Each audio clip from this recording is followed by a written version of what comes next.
and welcome to the meeting 19 of FY 2026, February 9th, 2026.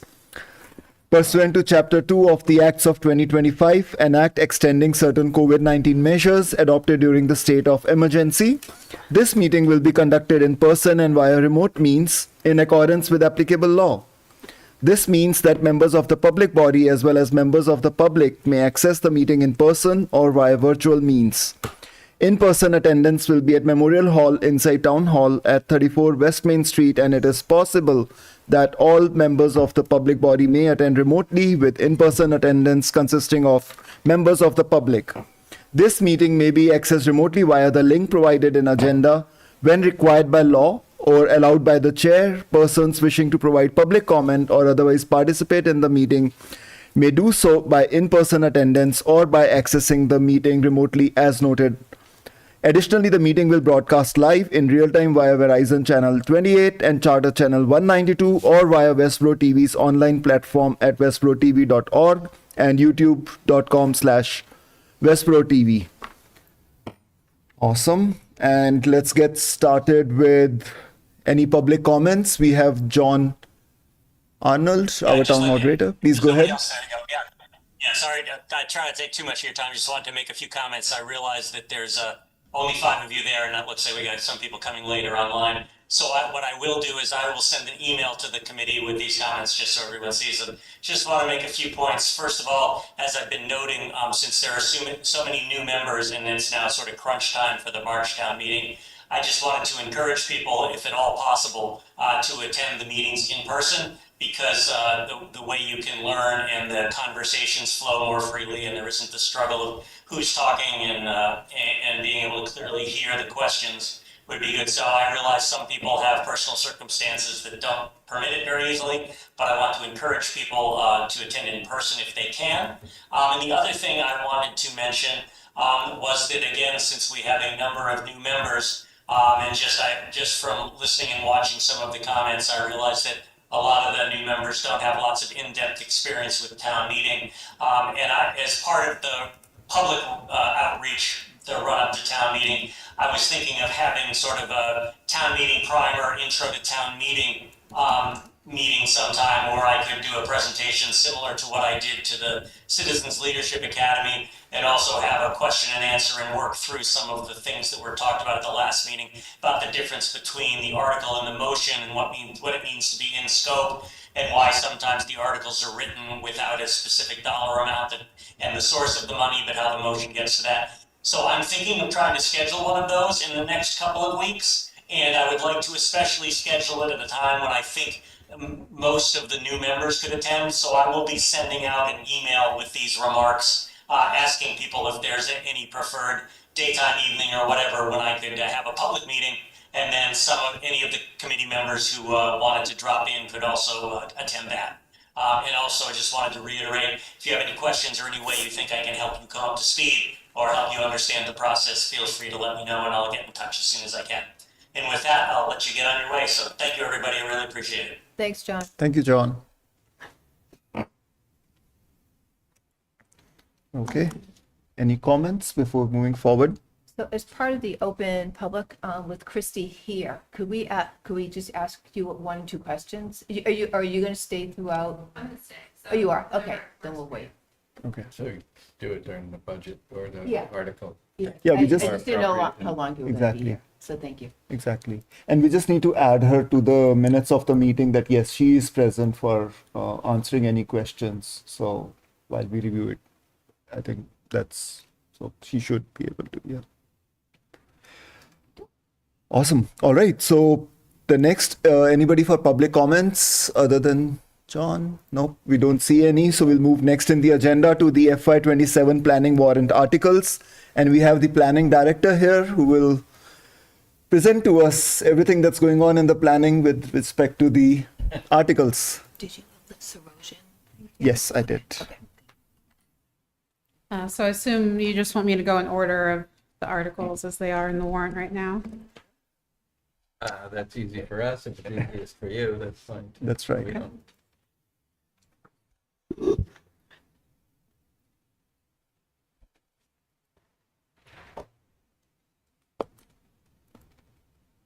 Okay. So Jenny Gingras, the Director of Planning for Westborough. So I'm just going to start off with Article 29, which is to amend Section 8.2, which is our sign bylaw, but this is specifically for off-premise digital billboards.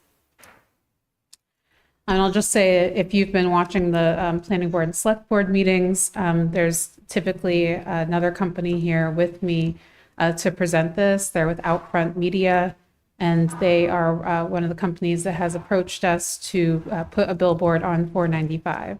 But for this meeting, I'll just be going over the slides that they would normally talk about, but I would encourage you to watch those meetings if you haven't already. So the purpose of this zoning article is to establish a local framework for off-premise digital billboards. State and federal law already regulate these pretty heavily, but without local zoning, we have limited control. And so we've had a lot of interest recently to put a billboard along the highway corridor, specifically along 495. So we wanted to see if we could revise the zoning to define clear rules for that. As I said in the beginning, we are proposing the change to Section 8.2 under the existing sign bylaws. So the bylaw would propose digital billboards to only be allowed on commercial or industrial property directly abutting I-90 or I-495, and only in full compliance with state regulations. The intent is to strictly limit them to these highway locations, and you probably know that there's already one on I-90, which I'll show on a later slide, with the state and federal regulations limits it to only that one being allowed due to distancing requirements. And then there are a couple of options on I-495. But the company that has approached us is specifically interested in one location.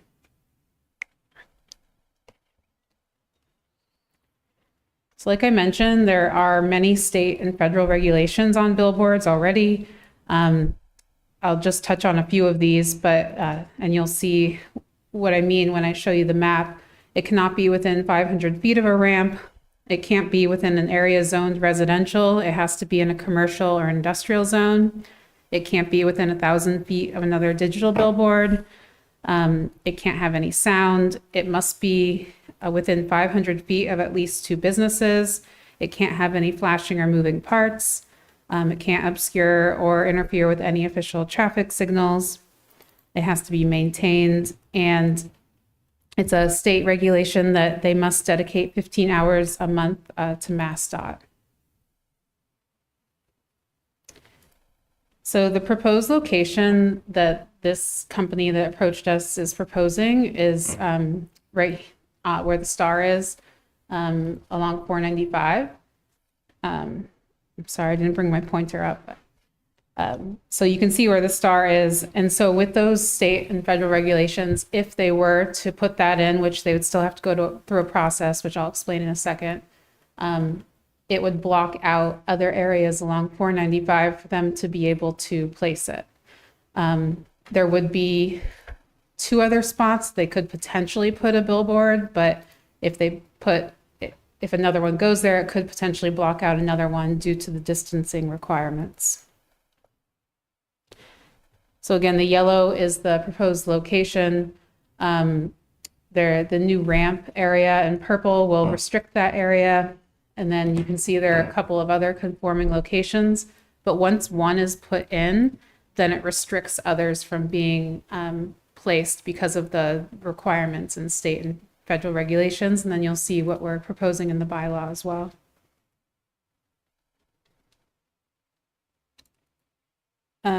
So this is just showing a similar thing. So if they did put one here, then it would limit it to those other 2 spots potentially. There's a lot more to it in the state and federal regulations. For example, you have to build a road to get to it. So there's that restriction also. And then on I-90, like I mentioned earlier, there's an existing billboard, and with all of the regulations, it wouldn't allow for any others to be placed on I-90 in Westborough.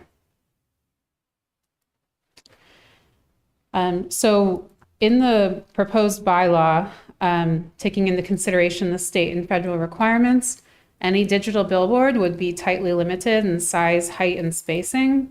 There would be a cap on the sign face area of 680 square feet per sign face, a 75-foot height limitation, and then a minimum 1,000-foot separation from other digital billboards. So it wouldn't be a by right process, meaning they would have a discretionary permit through the planning board. So we're proposing the planning board would review each proposal through a special permit, and that would require a public hearing. After that, the select board would negotiate a development agreement to secure the public benefit and any potential mitigation. And then the building commissioner would only issue a permit after those approvals are in place. The planning board would look at specific special permit criteria, which we do have in the bylaw. They have to make findings that the proposal creates no safety hazards, no nuisances, no visual harm, no adverse impacts on surrounding properties. And then if those standards aren't met, then the board has the authority to deny the permit. So one of the requirements of the bylaw would be that every approval must include a development agreement with the select board.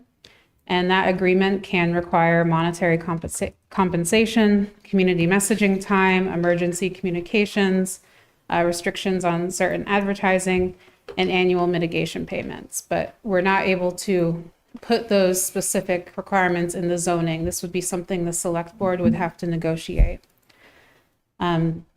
So I have on here just a breakdown of that, but it was relayed at the last meeting and in previous meetings that the proponent of this, the company that's coming in, is looking at starting at $65,000 annually for the compensation to the town for the billboard, and you can negotiate to get 5 years up front. And then also you could ask for incremental increases as time goes on, but those are negotiations that the select board would need to work out. So again, the municipal agreement, they had said the company would provide 15 hours a month to the Westborough community. So they have examples up here of different things the community could advertise. They can put a restriction on cannabis advertising if that's something the town was interested in. The annual mitigation fee, again, they could pay the first 5 years, and then it'd be up to the town to determine, they said which department will maintain the agreement. That'll be up to the select board to make that decision. So just to close this, we find that the article as presented preserves local control, requires a public benefit, and applies the strict safety and spacing standards, and then also supports the emergency communications, and then provides the strong enforcement tools. So I'm happy to answer any questions. So while one company has given you what they think they might do, the zoning's independent of that company because you can't do zoning specific, right? Correct. So what is the process if this passed and, you know, Clear Channel was here before, I think, and if someone else shows up, how is it decided which company gets is it through the landlord that owns the property decide that, or? It's first come, first served, but there's an agreement that the billboard company would need to make with the property owner as well. So once they apply for the special permit, that puts them in the queue. So in essence, the property owner would decide. If the billboard company was looking at, two billboard companies were looking at the same site, yes, the property owner. Yeah. Hi. How does this differ from the previous billboards? Is this just because it's digital?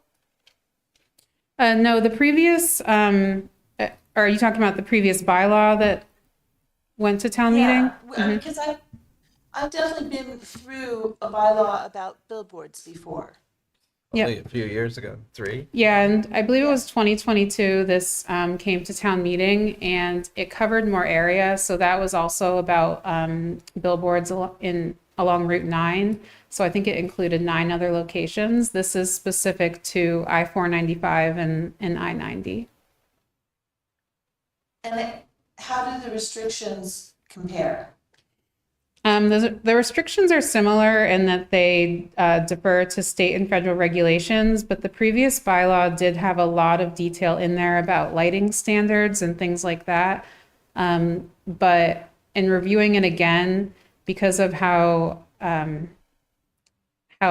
much technology changes, it seemed a little unfair to put those technical details on lighting in the bylaw when something could change in terms of technology, and then you would be rewriting the bylaw and coming to town meeting for that change. So the state. So you're saying this is a cleaner bylaw because it's less restricted specifically to technology of today? I wouldn't say it's less restrictive. It just defers to state and federal regulations. It doesn't have the detail that's in those regulations in the bylaw. I think a big difference, Beth, is what she mentioned is Route 9 or not. Because last time there was a lot of concern about putting up a 70-foot pole or something from what people could see from their houses off Route 9 or something. And whereas now this one only talks about putting in on the highway. This is very limited, I get that. But that's a main, to me, that's the only real significant difference between Right. the two. And it put the previous bylaw had the regulations that were in the state and federal requirements in the actual zoning bylaw. But now what we're suggesting is we just reference the state and federal regulations because those can be changing depending on technology for LED lighting, for example, things like that. So if the state and federal bylaws change, then we're automatically going along with that. If their regulations change, then yes, because we would be deferring to them, although our size standards would remain the same in the bylaw. So I had a couple of questions actually, Jen. Thank you so much for the presentation. It's a good education for us in terms of what it takes for the billboards to come up. I think one thing which I understood from that is, if you can correct me there, I saw a number of 65K. What is exactly that 65K number? In one of the slides, I saw 65K. I'm So sorry. that's the amount of annual compensation to the town that the billboard company would offer to provide. Okay. So that's not the price that is a final negotiation, but that's what they were stating would be the starting point when they Okay. would negotiate with the select board. Got it. So that's the revenue, if I've understood correctly, that the town would be getting out of this particular billboard sign. Correct. That would be the benefit monetary wise. But in addition, they do give dedicated hours for the town to use. So if we wanted to advertise the farmer's market, for example, they Okay. would put that up there. Emergency services could Got it. have a notice up there about Town something. can publish that. Yeah. Got it. Got it. Now, one other thing was, so you mentioned also that it's the property owner who would be deciding which company to outsource. Not outsource is not the right word, but which company can put their advertisements on the billboard. Would that be correct? Yes. Yes. Well, no, I'm They have sorry. to No, construct they the would be billboard, deciding. Yeah, they have to construct the billboard as well. Right, Yes, but sorry. the billboard company is the one doing the advertising, but the town in our agreement with the billboard company can put on restrictions in the agreement on what we want advertised. We just Okay. can't do it in zoning. In the zoning. Okay. So a couple of follow-ups on that, right? So one is, let's say that there is something legal that comes up against that billboard. Who would be bearing the costs of that legal case? Would it be the town or that specific property owner? I guess it depends on what the legal case is. If someone was appealing a special permit to that the planning board issued, then that would be for the town.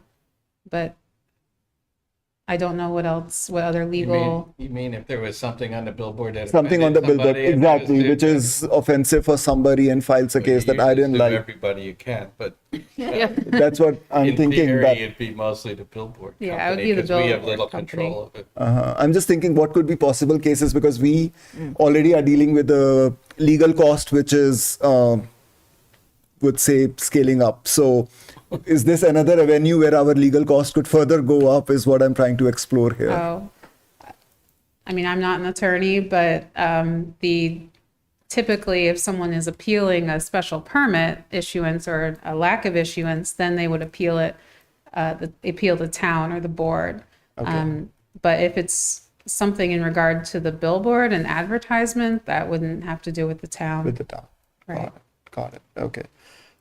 And will this be additional cost for us? Because you mentioned that they have to adhere to certain things of what they can and cannot advertise and few other criteria. So would this mean that we would also be having some kind of policy to make sure that they are adhering to it? Like, how would you know that, yep, this is being followed or not followed?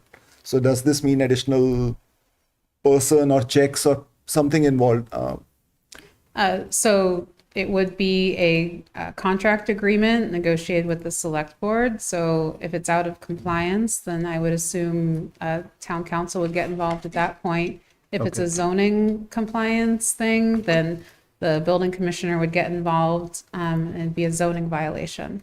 Got it. Got it. I was specifically referring actually to the content itself that, like cannabis should not be there. Other Something which is, restrictions, yeah. yeah. So does this mean like there needs to be somebody who would have a constant check there, has to spend a few rounds to make sure that everything is put there is adhering to the policy itself? Yeah, well, it would be a legal contract with the town on whatever they've agreed to. So they would need to follow that. And then if we needed to take any, legal actions, then we would, but. Okay. So Yeah, I are there don't- restrictions on the content? Through negotiations, the Per board, the contract. select board, not zoning. So in zoning, we can't dictate what's on a sign. It's against I'm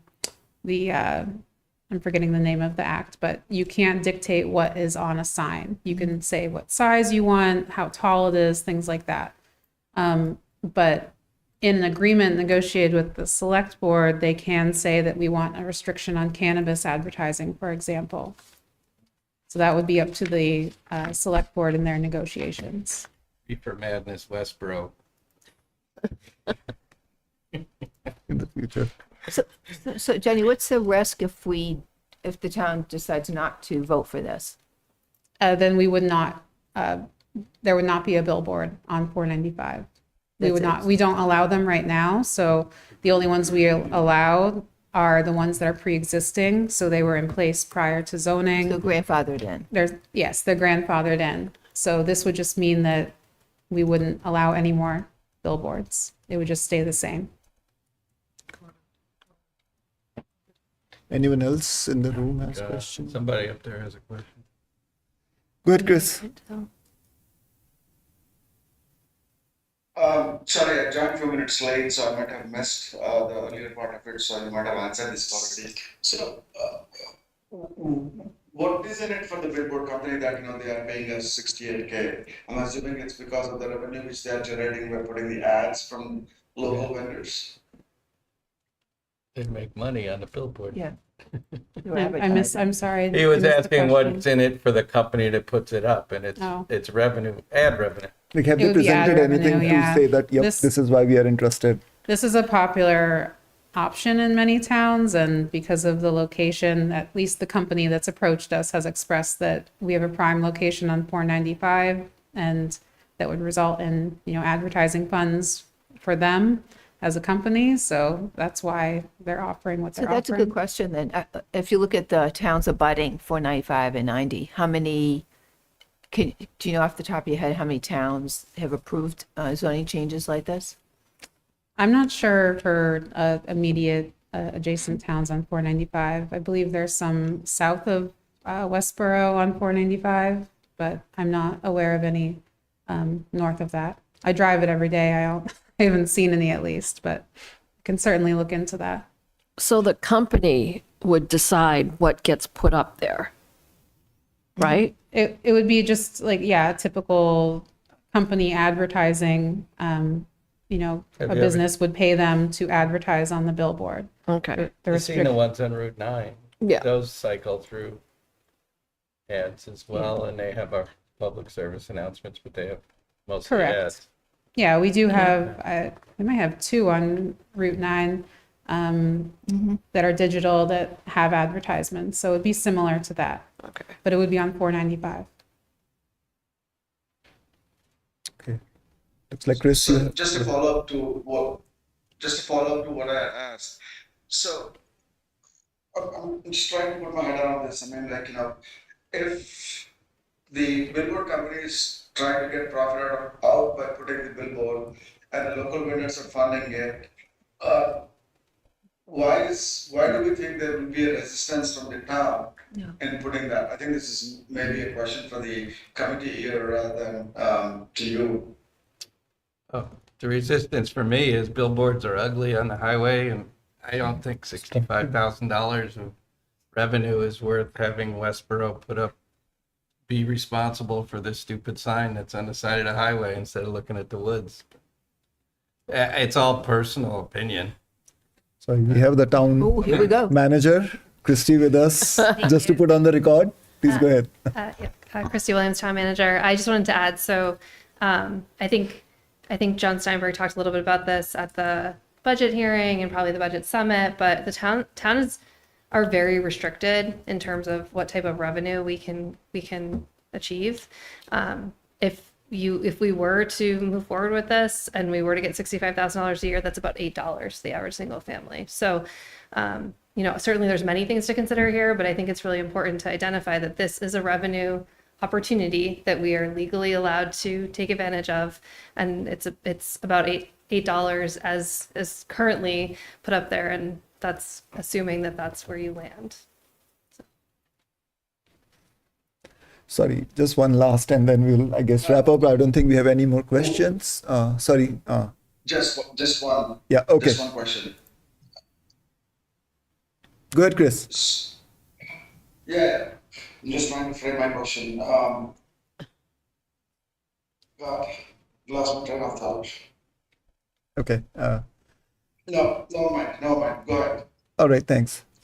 Is it possible? I'm just curious. The curious mind of mine is thinking that which is this company? Is that disclosable or Is the company that's proposing this? Yeah. Yeah, it's Outfront Media. Outfront Media? Okay, got it. Yeah. Yeah, we said a company, so I thought I might just ask if it's disclosable. Yeah. Got it. And Outfront. they gave a presentation to the select board, I think it was last week, and then Okay, I'll go back. the planning board as well. So feel free to watch those. And they spoke more on those agreements because that'd be something they would negotiate. Sure, sounds good. So at this point, the planning board hasn't voted their support or against this yet, They have not. other than no, we they're have, providing yeah. So the article, but we did open the public hearing on February 3rd, and so the next hearing date will be February 17th. So if the town decides to put something out there on the billboard, are we still expected to pay for that? I mean, are we buying a slot on the billboard? Or does town get a free pass because town is hosting the billboard? We're not buying anything. he's Yeah, asking- so he's questioning the So- portion so of the just like time. the current ones, you get so many public service announcements a day or Yes. whatever. It's all in that agreement. Yep. So- They're proposing 15 hours a week. So similar to, I think, what we have with existing billboards. All right, Okay, thank you. thank you. Awesome. We can move ahead. Okay. Is that all with this article? Yes. Okay. So for the next one, it's Article 30. 30, yes, Article 30, to amend the zoning map to change the zoning of One Research Drive and another parcel that's the address doesn't have a number to it, but it's Research Drive, to change it from the Industrial B zoning district with the Industrial D overlay to highway business zoning. And the planning board is sponsoring this article and voted to place it on the warrant, but we haven't opened the public hearing yet. That will be on February 17th. But to give a presentation on it, I have here Brian Charville with Ferris Development.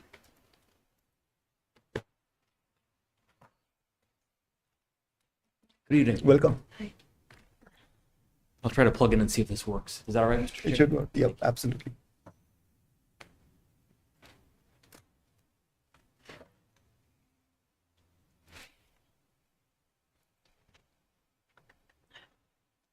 Look at There that, you're good. We're off to a strong start. Yes, I'm excited. A couple of weeks ago, when we first presented this to the planning board to ask for their support in sponsoring the article, it took me 3 tries to get this to happen. So we're in a really good position. As Jenny said, I'm Brian Charville. I'm the Chief Operating Officer for Ferris Development Group, and we are based just down Route 9 East at 118 Turnpike Road in Southborough. And thank you, Jenny, for the introduction. I'm here to tell you about the proposed rezoning of the properties at 1 Research Drive. And again, we thank the planning board for sponsoring this article, Article 30, on the town meeting warrant next month. I appreciate your time and that you all are considering this in your role as members of the Advisory Finance Committee for the town. We're proposing that these lots be rezoned, as Jenny said, from the Industrial D ID overlay to Highway Business, or BA. And I want to take a second to orient you to where we are. So I'm going to skip ahead to my last slide. Here's an aerial of the general vicinity we're talking about. And the site is outlined in blue, but it also includes the detention basin just north. So to orient you, the road you're seeing cross left to right at the top is Route 9. And then just slightly over to the right, out of view, would be 495 running north-south. And so the property just to the right or east is the former BJ's headquarters. The property outlined in blue is our 283,000 square foot office building, which is known as 1 Research Drive. We own it, and also a small parcel to the north. You see the dark area there, which is a detention basin. And then to the left, just across the road is Owen O'Leary's in the hotel. So I hope, any questions about where we are? Good. Got it. And you see carved out from in that little notch to the south of our parcel is the water tower, just to help orient a little bit further. Why are we asking for this rezoning change? Because we need it. We need it when it comes to uses that we would like to undertake on our property, that we can do if this property is rezoned to highway business, that we cannot do under current zoning, industrial B with the D overlay. That's why we're here. We've owned this building for 12 years, almost exactly 12 years. It was February 20th of 2014 that we bought it. And in that time, we've kind of ridden the office occupancy up and unfortunately down in more recent years. It was about 30% occupied when we bought it, especially thanks to Sanofi Genzyme, which you will remember, it was a flagship location of theirs. We got it to around 90% occupied and what we would call stabilized. And unfortunately, they departed and occupancy has sagged. So I think we're between 60 and 70% occupied on paper in terms of signed leases. But tenants have gone dark, don't really have people in the office. So it's only being used about 30% a day now. What we're trying to do and what we told the planning board about that I think they are supportive of is we're trying to, with this rezoning, serve as kind of a catalyst for this end of town. And additional uses help us get there. So what are the specific uses we have in mind? They're the uses that come with highway business. You know them because you go up and down Route 9 every day. And by the way, the purple here is industrial. This is an excerpt from the zoning map. The purple is industrial, and we're there. Our parcel is kind of the one that's covered by the M1 and above. And you see how close the highway business district reaches. It's right there shown as BA. So Owens and the hotel, those are BA, just the other side of the road from us. But we're in industrial. And so the uses that come with being in BA are retail, restaurants, exercise wellness, and importantly, multifamily dwellings. And so I'll show you in a minute what we have in mind. If the rezoning would go through, and then we work with the planning board to approve a specific project, we're not there yet, but we'll show you what we have in mind and what that could mean for tax revenue. We briefed the planning board on January 20th, and that led to them voting to support putting this on the warrant. But as Jenny mentioned, we'll be at our formal public hearing with them on the 17th, next week, next Tuesday. And importantly for the town and you all to know is we'll be briefing the select board on this tomorrow night in their meeting, which I understand because of the threat of snow has been made to be a hybrid meeting, in person and virtual, for those that are interested in attending. Our company based in Southborough has done a lot of redevelopment work like this over the years. We bought a lot of office, and some intentionally, but a lot of it not, just out of necessity. We have repurposed most or all of it from office to other more productive uses.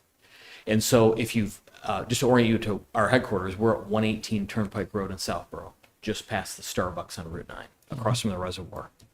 And you may have noticed if you've driven by there in recent months, we now have indoor golf simulator, a place on the first floor. We have a B-Tone Fitness. We have a Fresh Monkey protein shake location coming there. And that's completely out of necessity. That is an office building. We bought it as office, tried to lease it as office.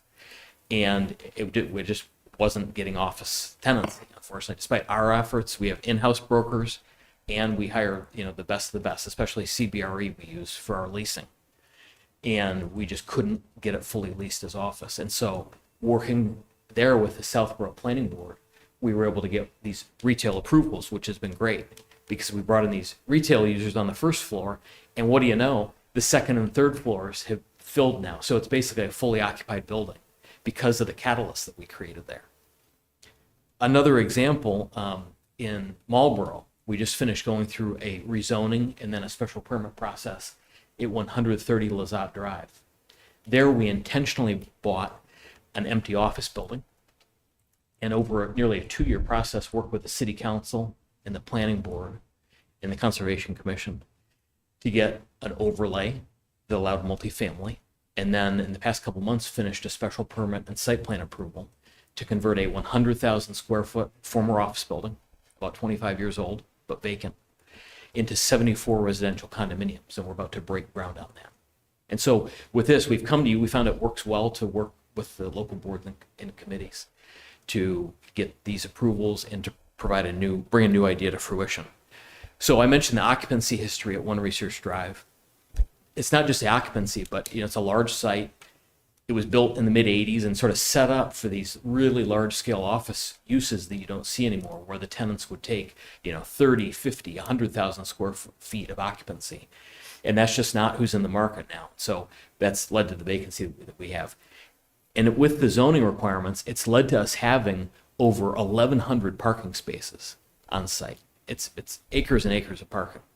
And with low occupancy comes, and also remote work and sort of how people do work today, even if the building's occupancy and actual people there every day was higher, we would still have many, many open parking spaces. So we're left with, back to the aerial, thinking, what can we do with all these parking lots to the south? All that is on our site, but all those lighter gray areas are south of the building are parking lots that are mostly empty if you go by today.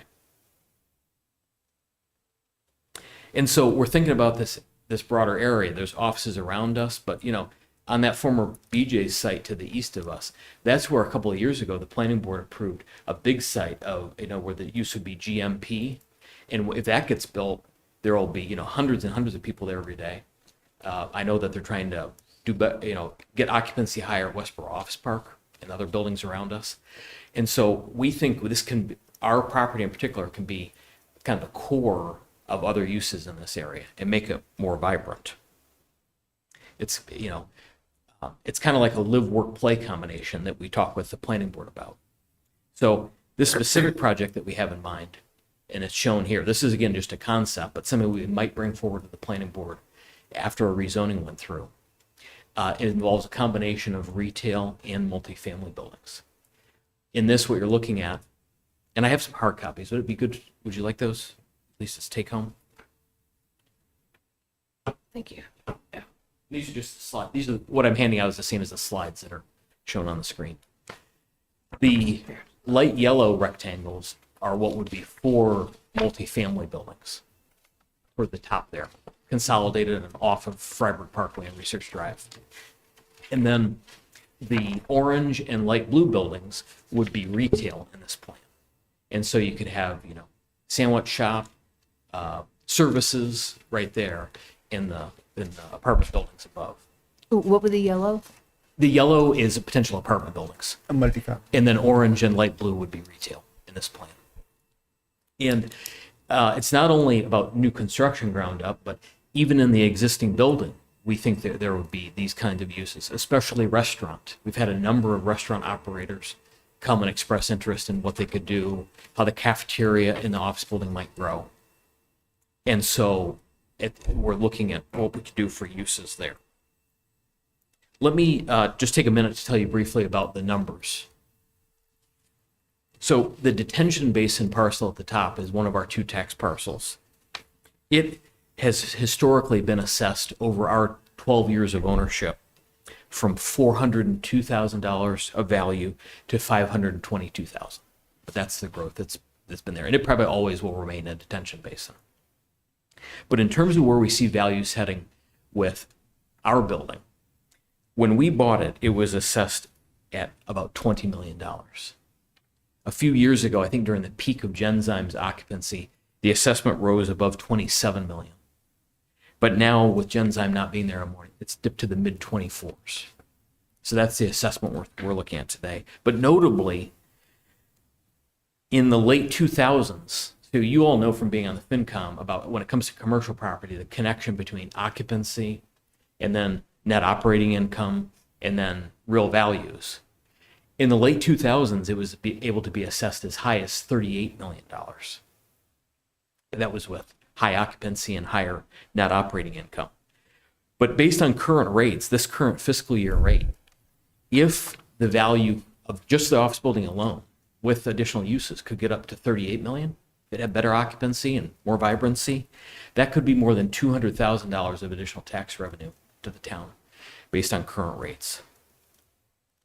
And so we think it's a win-win for the town and for us, because we want the occupancy and higher net operating income, but with that unquestionably comes the assessor's ability to increase the assessment. This is the time of year not only when tax bills are going out, but of course on February 1st, Q3 fiscal year taxes are due.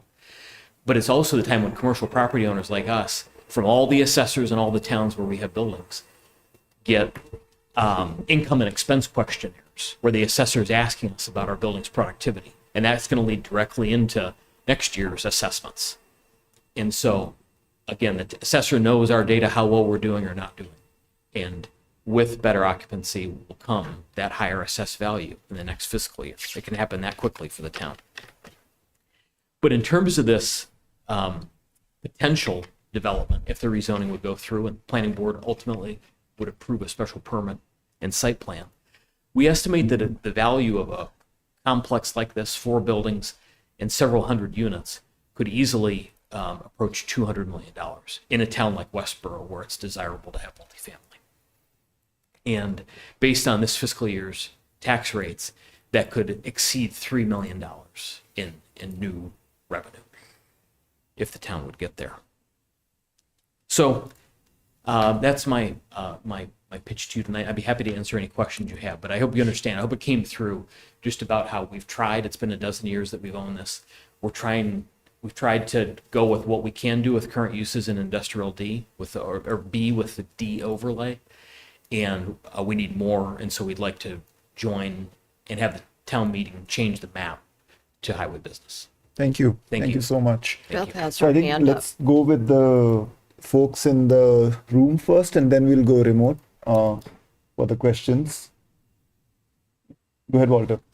Yeah, so right now, I assume that's Flanders Road, the straight line. It is, Near yes. the curvy road. Yes, and then Freiburg Parkway Okay. zigzags. Yeah. And, but you're saying B1 is already to the left or west of Flanders Road now? Yes, this shows the better this excerpt of the zoning Okay. map. Yes, so the dividing line between the BA. BA and industrial is Flanders. So this isn't, even though you're a single owner, or whatever, it's not considered this spot zoning sort of thing No. because it's adjacent or because of some other reason? Part of it is it's not only just that it's adjacent, but also that it is more than one parcel. So it's not sort of one-off in a spot zoning sense. Sense. So And- that's one parcel? That's two. We own at least two. There's the one that has the M1 on it, even though that it's not M1 zone, but that's just where it's located. And then we own also that separate tax parcel where the detention basin is, on the north side of Freiburg. And I'm sure you're aware that the panic here about anything with housing has to do with school children, so Yes. I And assume safety. you've made an estimate of number of. We haven't yet just because we don't know how big the buildings would be. Okay. Yes. And therefore how many units would be in them. You But don't know we're how- very sensitive to that and would like, whether they are for rent or for sale, we prefer to have them 2 bedrooms or fewer, which has, of course, a effect on limiting school headcount. So this is just out of curiosity, if you don't mind. Is there a benefit of having a senior age home over there, like a senior 55 plus property versus a multifamily regular property? Not really. No? Okay. Not from our perspective. Got it. Yes. Okay. We would like it, in order to have a broader market to address, we'd like it to be open to anybody. Got it. Thank you. And just like that project that's currently happening on both sides of Route 9, that's before the planning board for a special permit, we of course will, when we have a specific project to approve, we'll follow what the inclusionary zoning requires. Affordable. Yes, and affordable units. So, I mean, like ideally, the people maybe working at the optical company up the street or this new place could Yes, walk to work. right, that's the goal. Seriously.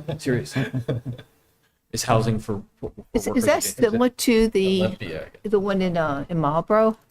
You know where the old digital sites used to be? Yes. Like the old MRO 1 and 2, where they kind of built housing along with some, retail? Yes. Is that Yes. what you're envisioning? Yes, exactly. Yes. To add retail in a pocket where there's a lot of daytime users, but not a lot of services right there. You find yourself leaving a site like this and driving down Route 9 to go to Chick-fil-A for lunch. Got it. Got it. I'm familiar with the building that you're talking about, right, in Southborough with the golf simulator and all that, which is a significant Yes. improvement. The concern I have is just we're talking about incremental tax revenue to Westborough, but how much is really net increase to Westborough once we factor in the impact on our safety, police and fire, and also on the schools? So I know that's just a consideration in the back of my mind as we keep looking at these new developments of how do we make sure that it's net impactful favorably to Westborough, to the town. Sorry, if I may just add, because my question was also very relevant to Terry, so don't mind me adding to what she said, just so that everything is in a perspective. Are there any kind of traffic or utility upgrades that you are expecting from the town as well? Or have you done the study and expecting that the town would give you some kind of utility or upgrades over that parcel as well, or nearby that parcel? We haven't studied it yet, but I would say that we would not expect the town to bear that. That would be likely part of the development and the special permitting of this site. Okay. But what we do have in mind when we propose multifamily as a use at a place like this, that it works well from an access perspective. Leaving here, it is a turn on Research Drive, and then you're able to get on Route 9 eastbound, and then quickly on to 495 and then the Pike. So from that perspective, we think it's accessible. Sorry, Terry, if that no, also no. included your question. Yeah, no, that's fine. Anyone in the room before I move remote? No, I mean, it seems like a clever idea to get piece of property that a new life. That's right. And we've certainly seen success of those type of places, which are somewhat mixed use in our surrounding towns Yeah. as well as here. Yes. So I think it's well worth exploring. Thank you. Makes sense. I actually do have a question. Sorry. I don't know if I caught, did you mention the number of anticipated units? It's going to be several hundred. I mean, I would say between 200 and 400 Okay. as of right now. Okay. Got it. Got it. I want to go remote now. We have few folks remote as well from the AFC. Beth, you want to Yes. Yeah, so my question was sort of asked, but I'm not sure I caught the answer. One of the questions, which is if you're adding 200 to 400 units, 200 to 400 units, how many additional police officers and fire and safety officers will the town need to consider adding to keep the numbers relevant? Well, I think in terms of total additional residents to the town, it would be, a fraction of a fraction versus the town's overall population. I don't think that, 200 additional apartments means additional FTEs, whole FTEs for police or fire, based on those numbers. And, we're mindful of that the new fire station, once built, could be adjacent to here on Route 9. And so that would provide ready access for public safety.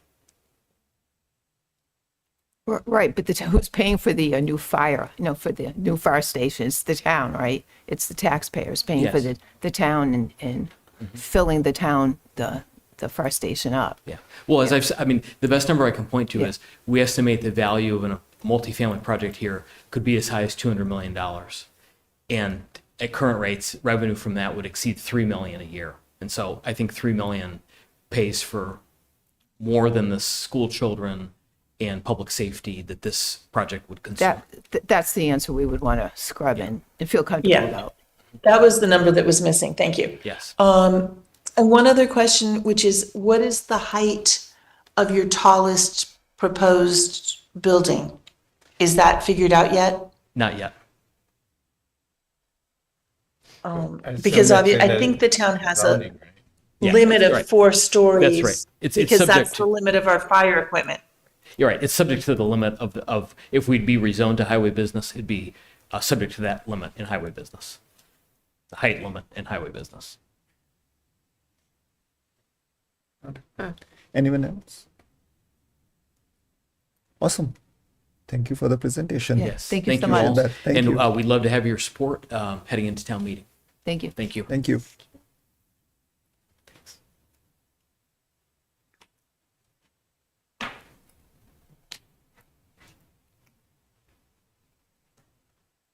And I just wanted to add one point on that is for rezoning. So it would still, under the highway business zoning, it would still need to go through the special permit process with the planning board, which is a discretionary permit. Thank you. Just one question there, Jenny, for you as well. Has there been any precedent that you can walk us through, like which has happened before where this rezoning happened, and were there any lessons learned from that? Rezoning to highway Very similar to business. this, like where we have changed from industrial to highway business. Have you done anything before? Not any in my time here. I mean, Okay. I'm not sure there have been any sites that were rezoned from industrial to highway business. Okay, so this is the first. Okay. I mean, but there was that talk, I don't know if it's still happening, but that one shopping center that wanted to put apartments, I don't know if they're still doing it or not. Oh yeah. The one where the next to Staples. Near was it? Staples, Yeah, yeah. weren't they trying to get it so they could put a Yes. mixed use? I Yep. don't know if that's still active, but It I don't is, know, yeah. that probably didn't require Yeah, zoning, so or that's what did that require? 18 Lyman Street, so Yeah. that did require a special permit from the planning board. That is highway business zoning. So that went through the same process that if this passed at town meeting, they would have to go through that process where it's a public hearing and they, require an impact study for the traffic, for other public services. So there's definitely a lot that it requires. But yeah, that project is still active. No building permit yet, but we know they're working behind the scenes. Got it. Thank you. Who's they are working at? The property owners. It was approved by the planning board a little over a year ago now. So one of the things that once it's approved for a housing project, if there's an affordable component, they have to also get approval from the Executive Office of Housing and Livable Communities, which is EOHLC, basically the state, to approve the affordable units. There's requirements on that level, which can take a lot of time. And so then the impact statement was made to, on the impact on town services as part of That's a that. requirement of the planning board, that's provided. And so a lot of times when they provided the development impact statement and there could be an impact, the planning board asks for mitigation, whether it be for the roads, sidewalks, money towards other things. The planning board would negotiate that. Okay, so this is my last zoning article. So this is Article 31. And this article was brought before a town meeting in the fall, so we are bringing it back. We did make a couple of revisions based on some feedback, but I'm going to keep this very high level and practical. Overall, I'll just reiterate that the main goal of this article is to make the downtown zoning simpler and easier for property owners, business owners, and the town to navigate. So again, the zoning update is not coming out of just anywhere. It's directly tied to the town's adopted planning documents, including the strategic plan, the master plan, and the downtown plan. So each of these documents identifies downtown revitalization as a priority and specifically calls for zoning that supports mixed use, walkability, and clear rules. And I should also take a step back for a second and say this has nothing to do with the Rotary project. That's a totally separate thing. Zoning is about land use and the types of uses that can happen. So this could happen with or without the Rotary redesign. So the bottom line is that this is an implementation step. It's meant to simplify downtown zoning and make it easier to use. So right now, the zoning is pretty complicated, and I'm going to walk you through this map quickly in case you're not familiar. But the orange here is the existing downtown business district. The purple and the blue is the existing industrial district. The yellow is single residential. The green means state or town owned. And then the stripes mean that it's the downtown planning overlay district, which is I'll explain in a second. And then you have the gateway 2 zone, which is up here in the brown stripes. So this is the center, this is the Rotary, this is West Main Street and East Main Street, and then you have South Street here, and then the Milk Street's right here. So the downtown relies on the downtown planning overlay district for the most part. To use the overlay, properties have to meet several conditions. So some of these parcels here in stripes are currently zoned to be able to use the downtown planning overlay district, which allows a little more flexibility in the zoning. It's a special permit process from the planning board. And you can do multifamily, mixed use, things like that. The only parcel that we know to have taken advantage of that at one point is Bay State Commons. So it really hasn't been something that's been utilized since it was put in place in 2013, I believe.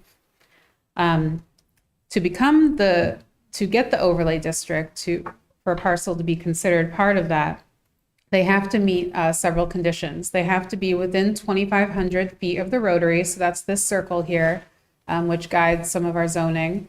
They have to be zoned non-residential, so only the orange or purple, blue, and then they would have to be formally reclassified at town meeting.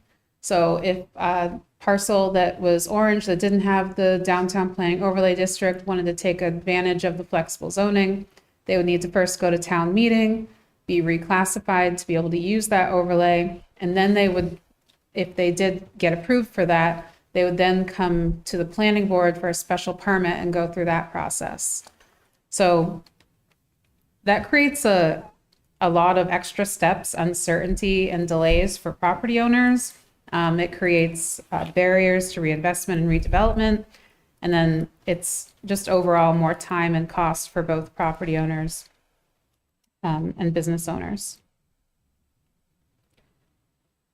So this slide is showing what the article does. It creates one clear zoning district. So essentially what we did was that we took the parcels that are existing downtown district, and they stay the same, but these parcels here that were industrial zone, they would be rezoned to downtown business. And then we also added a few parcels down here that have existing commercial uses that I'll talk about on the next slide. So essentially it consolidates the downtown into a single understandable district. It eliminates the need for parcel by parcel overlay rezoning, and it simplifies it. It makes it easier for property owners and business owners to understand, and it also brings existing uses into compliance. So I just zoomed in here on the parcels that we were proposing to be added to be the downtown zoning district.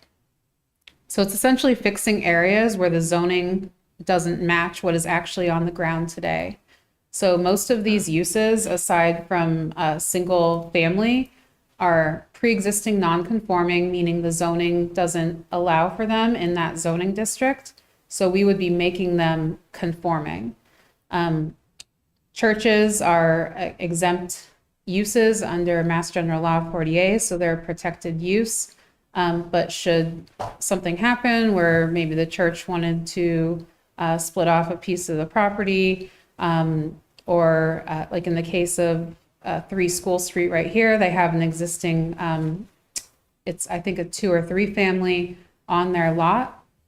They're not able to do anything, sell it, create a new lot, because the zoning doesn't allow for it. It's non-conforming.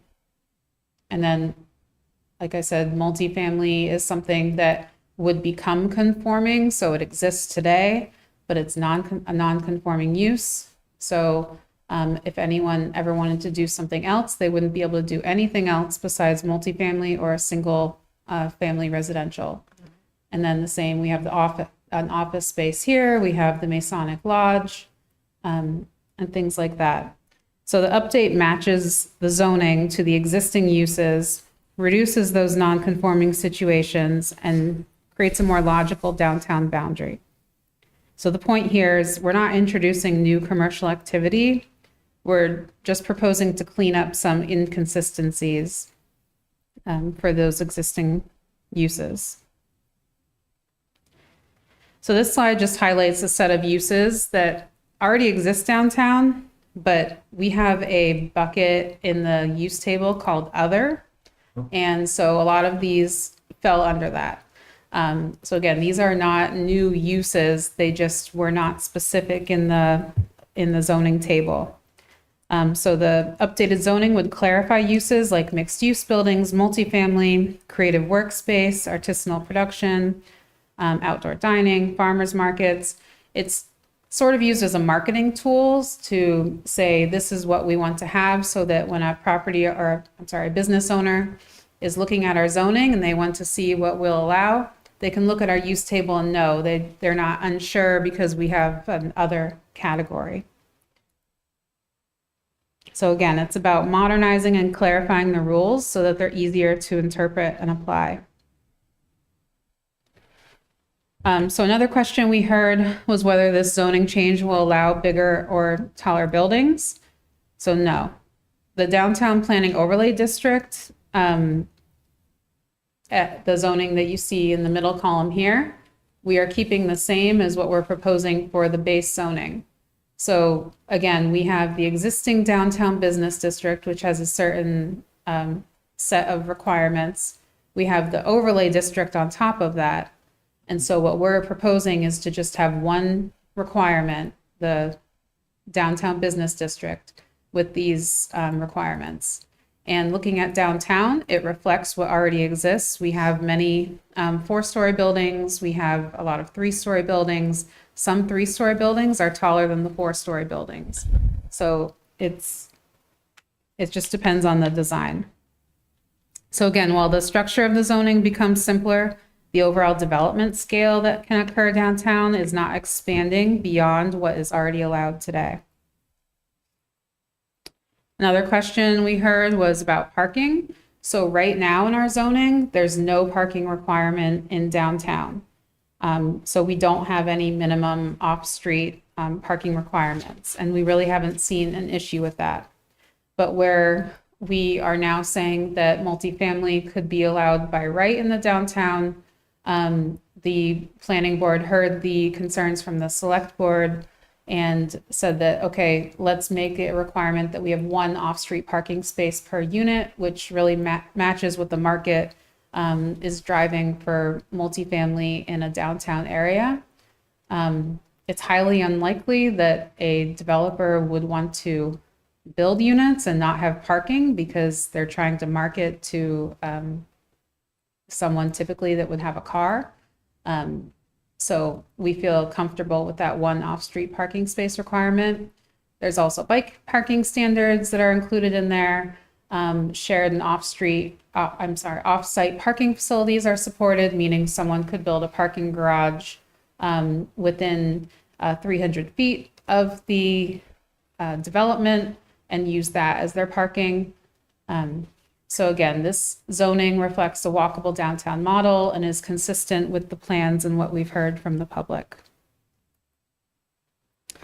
So this slide is here because, we've heard that there's concern about non-conforming uses and structures. So, and zoning can be very confusing and difficult to understand, which again is what we're trying to fix here. But in layman's terms, if someone has an existing non-conforming lot, building, or use, they can reuse it or renovate it by right, meaning they don't need to go to the planning board for a special permit, as long as they're not making the nonconformity worse. If it does increase the nonconformity, then they would need a special permit from the planning board. So this is important because it still gives property owners flexibility to reinvest while still keeping safeguards in place for changes that would intensify any impacts. Do you have an example of that?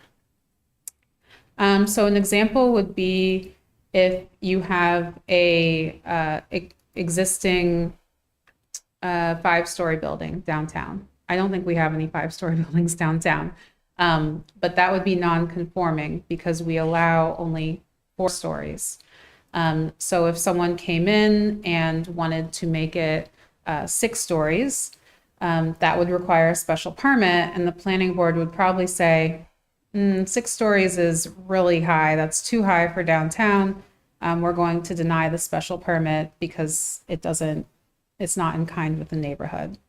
But if they wanted to maintain the 5 stories, because it's how it's been, it was before zoning existed. A lot of our buildings downtown are historic. They could maintain that. So it's also used as a tool in historic preservation as well, because we want those buildings, those existing buildings that are mostly non-conforming, to stay the same. And someone is more likely to come in and reuse an existing building that has that non-conformity as long as they're protected, rather than go through an extensive permitting process and increase the non-conformity. So this just shows the process, and this is the same as how the town's review process is today. Most new commercial, mixed use, and multifamily projects still go to the planning board for site plan review. The design review board continues to review the building design, signage, and architectural standards. Inclusionary zoning would still apply to residential and mixed use projects. So bottom line, the zoning would be simpler, but the same oversight and safeguards would remain in place. So just to summarize, This delivers on the adopted community plans, implements the master plan, strategic plan, and downtown plan. It streamlines the process while maintaining oversight. It removes that extra town meeting step that currently exists if a property wants to take advantage of the overlay. But it doesn't remove planning board and design review board review. But overall, it makes downtown more business friendly, predictable. It allows more uses by right where appropriate, while some higher impact uses could still require a special permit. And it supports economic development and downtown vitality, which were all things that were asked for in those plans I mentioned. So I'm happy to answer any questions. Thank you. Thank you, Jenny. I just want to kick off this and then we'll go around the room and subsequently remote as well. So in terms of the finances, is this expected to change anything in terms of our permitting burden? We'll require less folks to ask for permits for No, right. No, I would not expect it would add any additional workload. Okay, it just makes it easier for those who are already there as a business or whatever activity that they are doing with the ease of renovating or changing the Yeah, it makes it usage. easier for a business owner wanting to come in and open a business, but it also makes it easier for us as town staff because there's so many layers and things to look at when we're looking at the downtown zoning that it can often be difficult to interpret. So it makes it easier for staff. I'm just looking to see if your staff will be happier with this because now they have one less thing to worry about. Yes, I would definitely be happier with that. Thank you. Anyone else? A question on the biking. So what's the impact on bicycle lanes? So this would be just for like single properties. It wouldn't require bike lanes. It requires bike parking.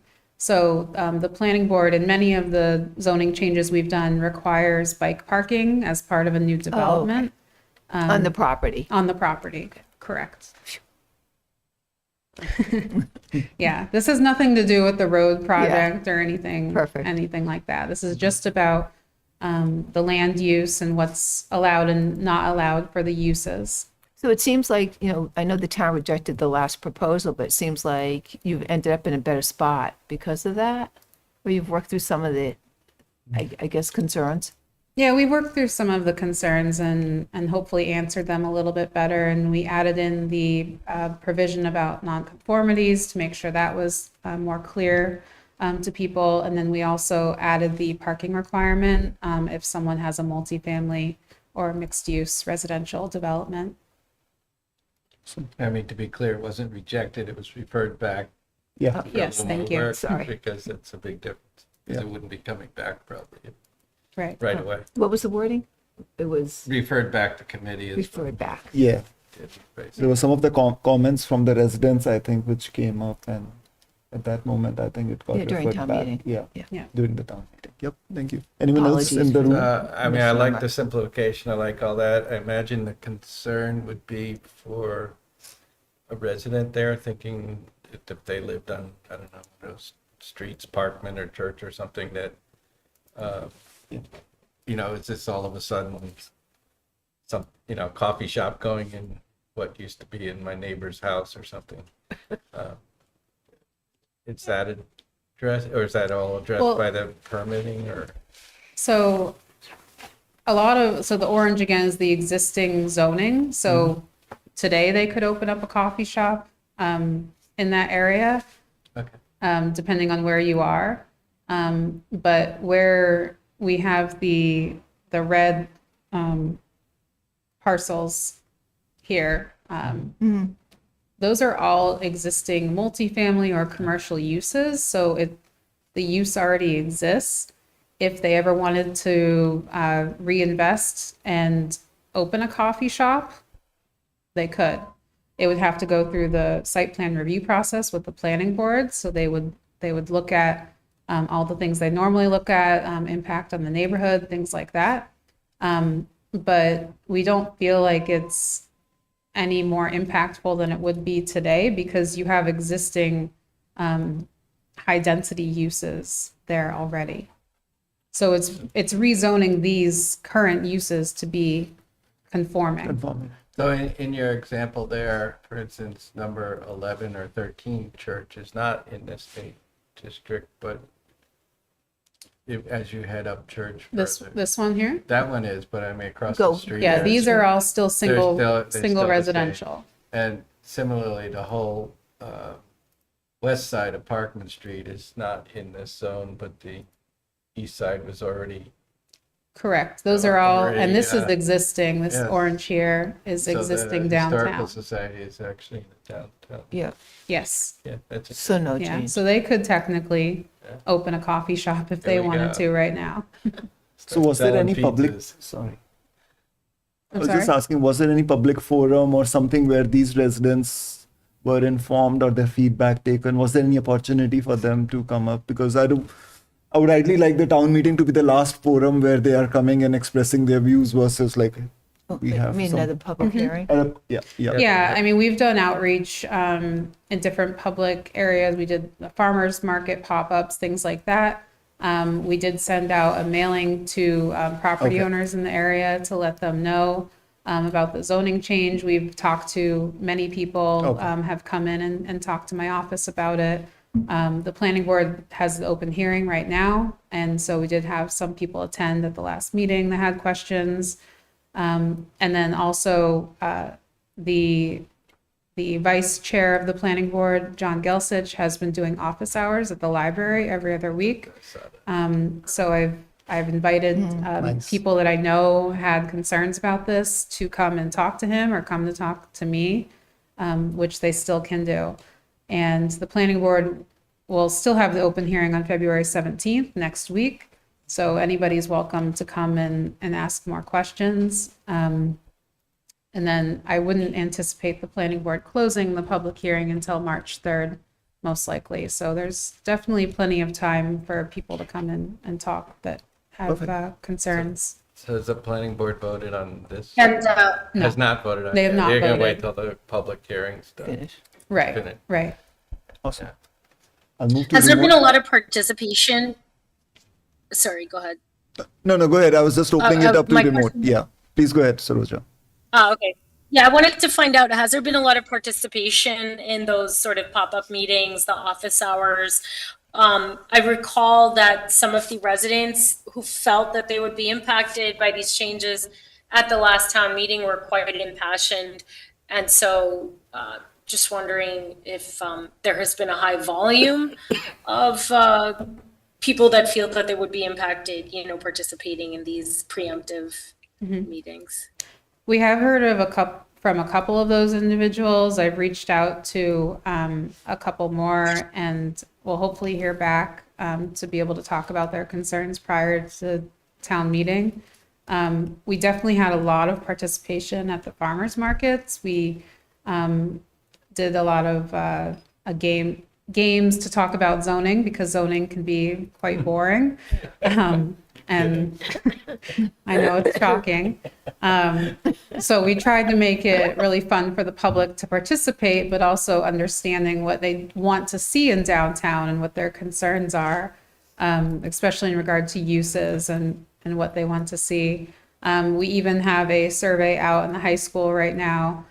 We had a group come to us and ask how they could help, because they wanted to see more things to do downtown. They were looking for more fun uses. So they did a survey in the high school, which we're waiting for the results for. So we're hoping for a lot of participation with that. And again, the office hours, they've actually been quite popular with John. So we're really excited to see that. That's great. He did that. Yeah. Nice outreach. Anyone else remote questions? We have passed on. Nope. Awesome. Thank you, Yeah, Jenny. thank you, Okay. Jenny. Thank you so much for your presentation. So just a quick question, unrelated, but does that mean the sidewalk article is not planning? There's a new sidewalk down by Otis Street article. The sidewalk down by Otis Street. Oh, for the eminent domain one? that's. That not is planning, going to that's be gonna select board, but Fred is here to talk about it. Ta-da! I knew there was a reason for this here other than moral support. I've reached my quota here. Yeah, She's had enough Your of work us. is done. I'll stay for support though. yeah, I mean, exactly. Thank you. Thank you, Jenny. Jenny. Thank you. Appreciate you coming out.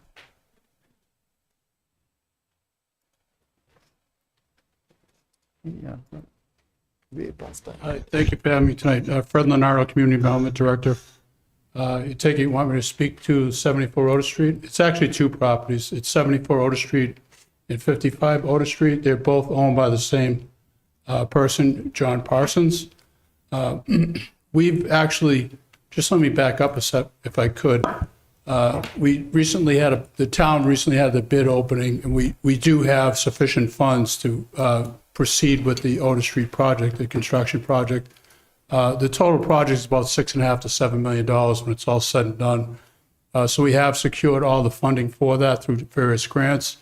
The next process is to actually award the bid. DPW and Jenny and myself and other departments are working on that presently. We have secured the majority of the easements required to perform the work on Otis Street. The last couple remaining are these two parcels, and there's one other one that we're still working on.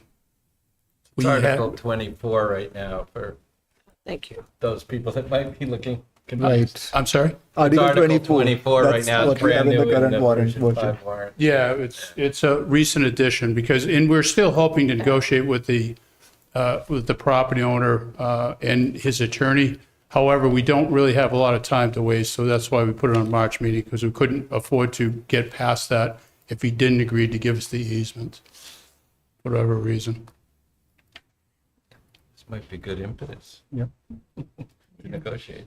Well, his main objection right now is that, and I don't know that he can legally take a left-hand turn out of 74. Just to give you positioning of where this is. It's not right on the corner of Otis Street and Route 9. It's the next property in. There's a gym there now and a bath contractor, I Bathworks. believe. Yeah. That's the building that it's in. It's adjacent to the Target parking lot, if you will. There'll be a new traffic light at Target intersection right there. So under the new design, that property would not be allowed, officially not be allowed to take a left. I don't know if they legally can now or not, but they won't be able to with the new design. They'd have to cross 2 or 3 lanes to go back towards Route 9. It'd be very dangerous. It's a very similar setup to what Lyman Street is now. If you're coming out of the mobile station, you can't legally, well, you're not supposed to legally take a left onto Route 9, even though people probably do that, as I've witnessed myself. So that was one of the property owner's main objections. We have been working through an alternative design to try to get a connection to Target. That's not a guarantee. We've only done a concept plan. It would be encompassed in the grant if we did get that far. But right now, we're still in negotiations with Mr. Parsons. So as I said, we don't really have a lot of time to waste to bring this article forward, unfortunately. So just one question on the eminent domain though. Because right now we were supposed to be given this basically at no cost or as part of when they built the place or whatever. Correct. But doesn't eminent domain normally require a fee or something to do something? Or would the claim be that we were supposed to, this was part of their permit, so we should be able to get it or something? Well, so the answer to that is that all the other property owners have agreed to give us the easements at no cost. This is the first property owner that has brought this topic up. So yes, it would cost the town money for one. We're in the process of an appraisal. We're actually checking now, and I can't give you an answer tonight, to see if we can actually incorporate that cost as part of the grants. That would be our desire, is to incorporate the cost of the appraisal for the easement and the actual purchase of the easement. Should we get that far, I want to emphasize that we're still going to continue to work with the property owners to try to resolve this without going to that. But if it does get to that step, yes, somehow we would have to pay for that easement. Is there any target money you have? Like, this is what the town has budgeted for this acquisition. if they have to pay a fees, like, is there any amount? Well, no, that was the point of the appraisal. We hadn't done this with any of the properties because it hadn't been a need up until this point. So we have no idea what that cost. What may come up. And that's the first step, is to get the appraisal to find out what the cost of the actual easement through eminent domain would be. Got it. Thank you. Yeah, it seems like having no sidewalks would benefit all the property owners because of access. Right. I mean, it's in Well- their best interest to do that. Yeah, thank I'm you. Preaching to the choir. That's been a push throughout this. There is a definite benefit of, I don't know, financial, our finance director, Mr. Steinberg, could answer that better than I. And he's tried to point that out to some of the property owners if they've had any questions, that there is definitely, in our opinion, the town's opinion, there's a benefit to their business, not only for the shared use path, but just the access and the ease and the additional light too. The whole idea is to make better access to Otis Street. And just for a comparison, it'll be very similar to the remodel of Lyman Street and Route 9. And the other major benefit here is the pedestrian access. Right now, as the planning director would like to say, it's like Frogger going across Route 9. You're taking your life in your hand, and we've all witnessed people trying to get across that intersection, especially with the multifamily that arrive and the other conveniences in that area. So it only makes sense that we brought that project forward for that connection. So there really, at least in our minds, we don't see any downside to this whole project. And really, there's been very little opposition to it or complaints or anything else in that line. Any other questions? No, makes sense. Anyone remote has question? No. Awesome. Great, thank you. Thank you so Yeah. much. Thanks for coming.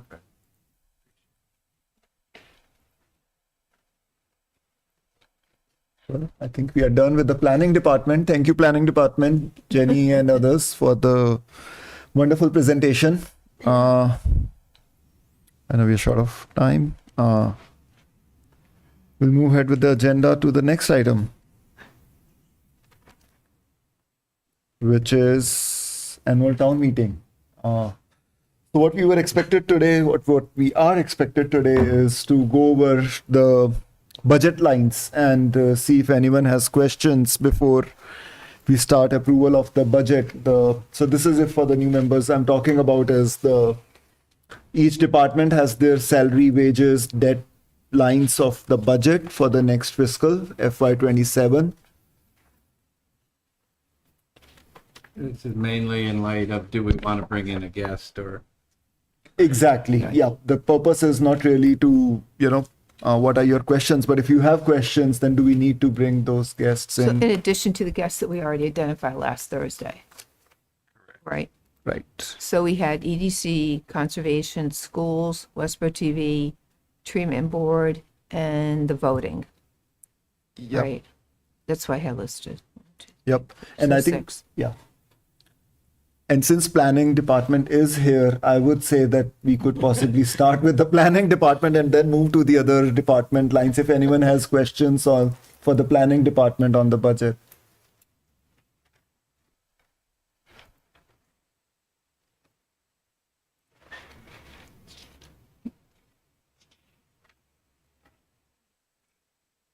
Seems like not. Nope. Thank you.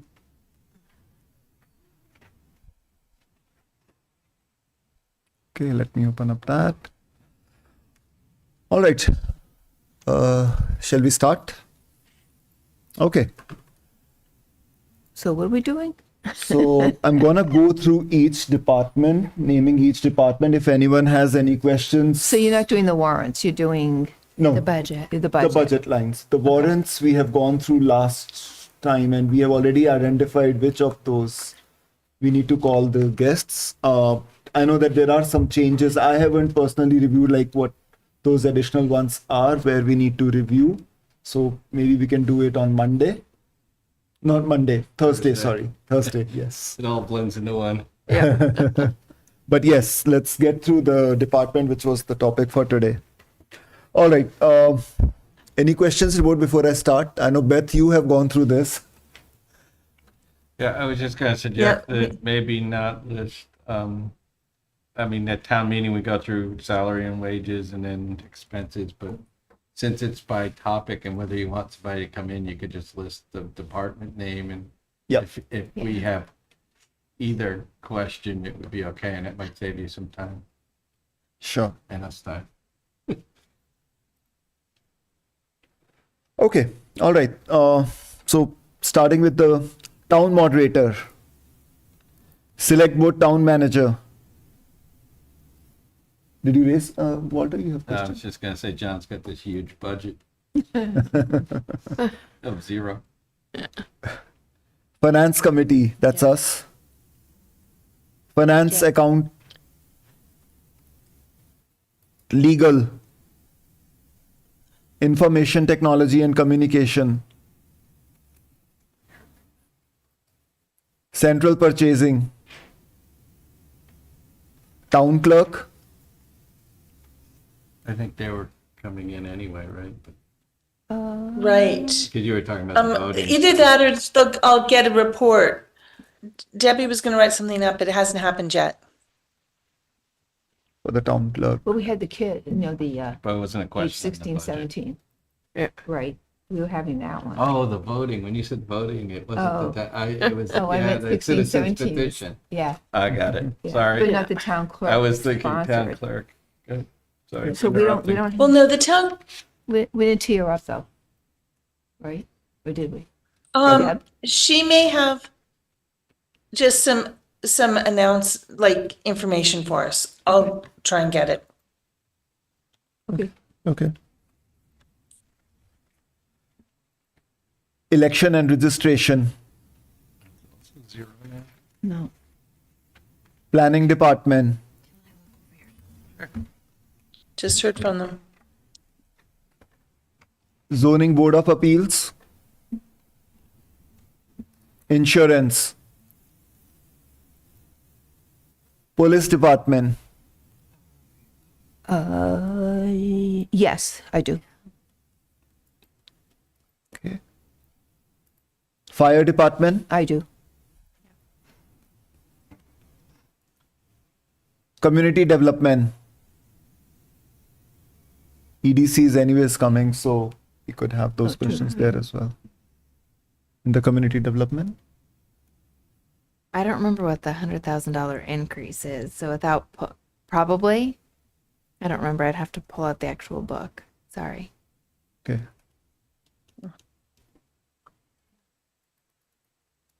Weights and measures. They don't have any this time. No. Animal control. Elizabeth Regional Vocational School. We had them already. Yep. Yeah. Department of Public Works. DPW Snow and Ice. Electricity. Sanitary landfill. Health Department.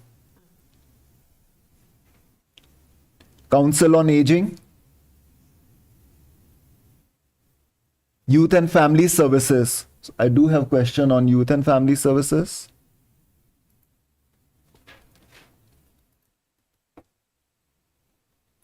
Veteran Services. Trustees of Soldiers Memorial. Library. Recreation. Cultural Council. Historic Commission. Debt. Country Club Enterprise. Sewer Enterprise.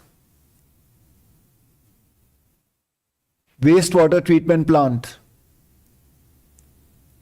We wanted to talk to them. Yeah, they're coming. Yes, So they're they'll already on the be. list, right? Yep, yep, Wastewater. Treatment Question board. on their budget, it's that. right. Yep. Water Enterprise.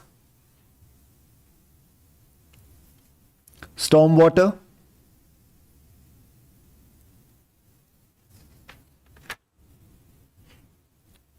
I think next is school, yes. School department, They're coming in. they're coming in, so we do have school. This is all school. Do we need to go through do we need to cover each line item of the enterprise funds as well? The sewer, the wastewater, I think those are covered in each department right, themselves. they really are, right? But Are enterprise already. funds already belong Exactly. to somebody we. Yep. There are a few funds in the cable TV enterprise. I don't think we need a separate voting on that. $5,000 change. Awesome. Okay, so just to confirm, we have questions on police, fire, EDC is coming in, school is coming in, wastewater is coming in. We have, I have question on youth. Did I miss anything? I don't think so. No. Beth, you're gonna follow up on the town clerk, right? Getting some notes from the town clerk.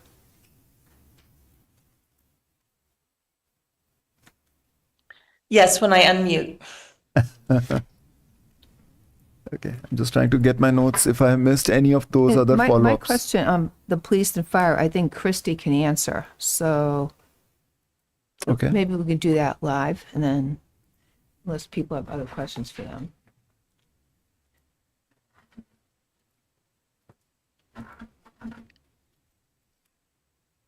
You asked me if you want to. Yeah, I mean, Christy's here. If you Christy, want to can I ask you a quickly quick question on the fire and police?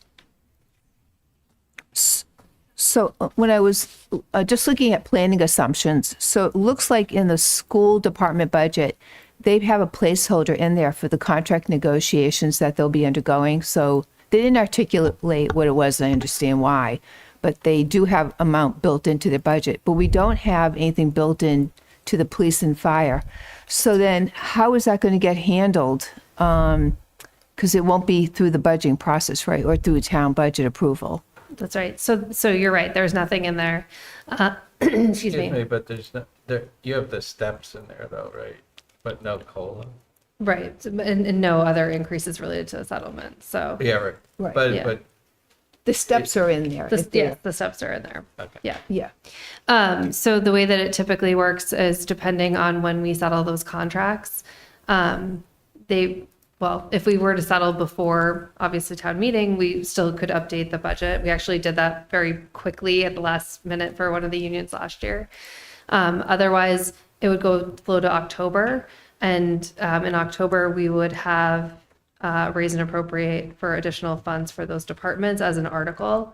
And then if there were any funds from previous fiscal years, those are a separate article appropriated through free cash, typically. So is there a reason why we wouldn't just try to put some dollars in there? Because then, it makes it clear in terms of like tax rate impact of all these warrants. So, yes, so obviously the preference is to have all of it included before town meeting. Last year, we had included 2% for each one of the contracts. Given where we're at right now, it wasn't, we didn't include anything this year.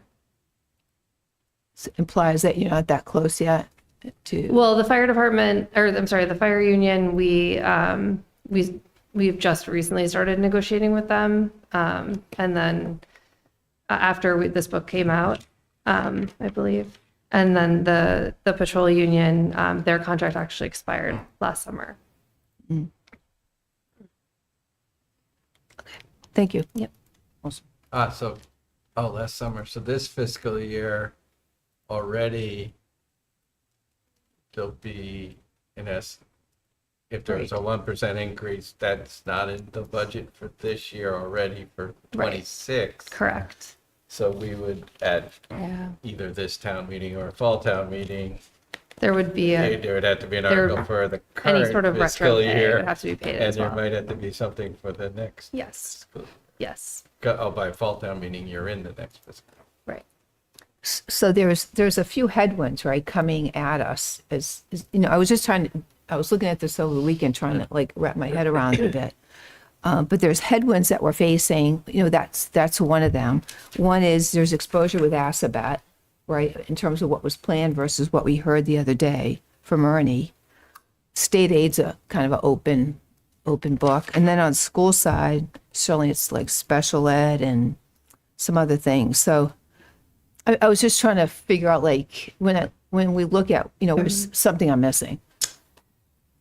If I can Am find that I page. just looking at it wrong, or? No, you're not wrong. I think there's a little bit more to it. So I just wanted to point you to the right page if I can find Yeah. it.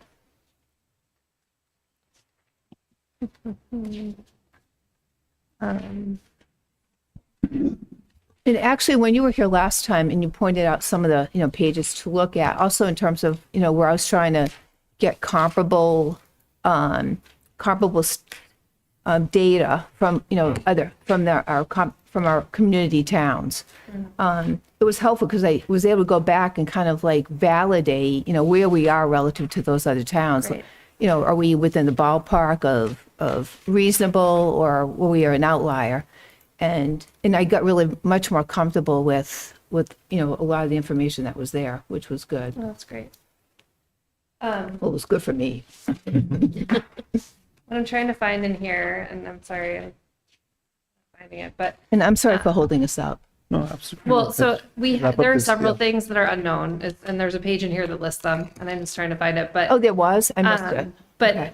so I think in addition to the things that you listed, which are certainly the police and fire contracts that are outstanding, you mentioned some things for the school, and then asked a bit. State aid is, at this point in the year, we are always sort of guessing at state aid, and even though House 1 has come out, that obviously that doesn't. That's not going to be the final budget, and so there's still opportunity for that number to go up or down as the state moves through their budget process. Additionally, some other things that we don't know and as final is our insurance. We haven't Yep. signed contracts for insurance, Okay, that went down, yeah. and so that's a pretty big number in terms of what you already have in the budget. So we budget conservatively, hoping to bring that number down once we sign something final. And then another really big one, which happens pretty close to town meeting, is our borrow. So that influences our debt. And so that's also another number that we budget conservatively and, obviously hope that it comes in more favorable than we've budgeted. Yeah, good point. Yeah, Thank you. sure. Thank you. Walter's trying to find it now too. Oh, here it is. I'm pretty sure Page I've 68. It's the first page of your seen it. budget Further overview. back. Right. Thank you. Oh, so Norfolk Aggie is also listed on here as one. Same as the Assabet, yeah. Awesome. Okay, Thank you, Christy. Yeah, page 16. Okay. Oh, page 68. So, I know, Beth, you were not there. Any updates on the follow-up with the conservation and land management?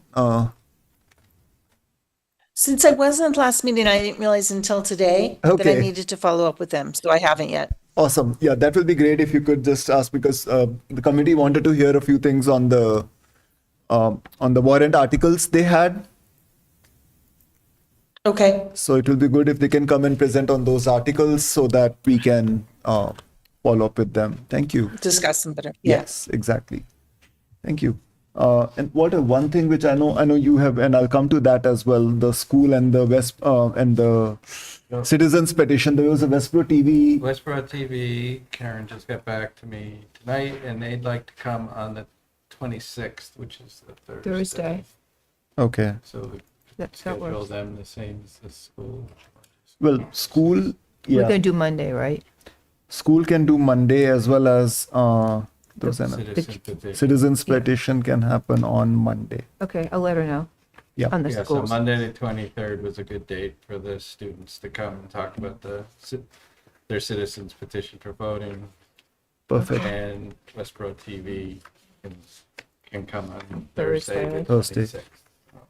Awesome. All right, and I'll confirm with Allison Yep. for Yep, Monday, yep. the 23rd. Yep. Yeah.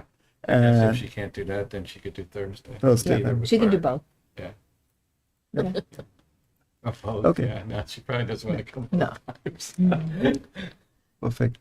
So there are a couple pending. One is on me, which is three actually now. The wastewater, I have to talk to the Oh, yeah. wastewater department, the EDC, Andrew. I let him know today morning that, yep, he has that next step. As well as we have Beth, who Conservation. will follow up.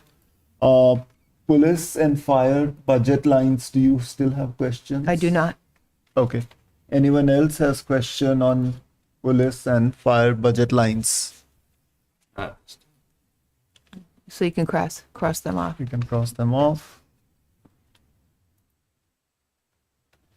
I think youth and family services is the only one then that is left where we have to get, but I think I'll have more in-depth understanding of what my questions are probably in the next meeting.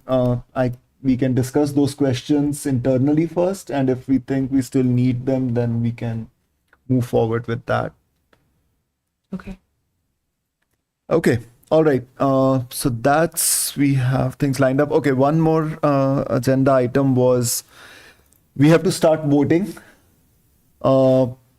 I think we need as many people. So we need to have some days where I understand things happen last minute, but when can we start voting? That's the question. Could we, if you look at the dates, today it's 2/9, so we meet on Thursday. Can we start voting on at least some of the budget lines if we have no questions on Thursday? Are you looking for attendance? Attendance, yes. I'm here. So as many folks can attend the meeting on Thursday would be appreciated because we'll start voting on the budget lines. And that is about it for the annual town meeting preparation. Anything else? Any other question? Before we move to the liaison and the approval of the minutes. Other than I think we got about 2 weeks till the warrant closes. Is that right? 2 weeks from tomorrow? Sorry, which date? 2 weeks from 2 weeks tomorrow, from the tomorrow. warrant. Okay. closes. Got it. All right. So we meet Thursday. We start voting on this Thursday on the warrant articles as well as the budgets where possible. So as much attendance as possible would be great from the AFC. That's all that I had for this topic. Liaison reports.